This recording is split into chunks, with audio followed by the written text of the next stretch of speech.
ครับสวัสดีครับสร้างมหิตครับหลังจากที่ชกเมื่อวานนะครับดูหน้าตาผมครับเจอไก่กระเดือเขาแชมป์1 สมัยแล้วนะครับ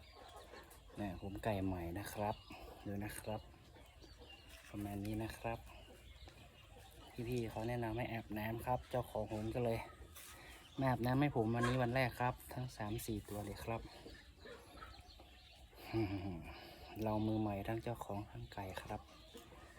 แต่เราจะก้าวไปด้วยกันครับสร้างชื่อก่อนนะครับพ่อลูกนะครับพ่อลูกขายนะครับครับผมฝากติดตามผลงานซุ้มของอด้วยนะครับสวัสดีครับสวัสดีครับนี่เตร็ดครับเตร็ดเตร็ดด้านหลังครับ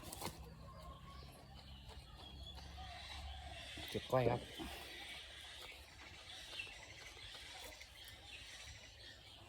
แจม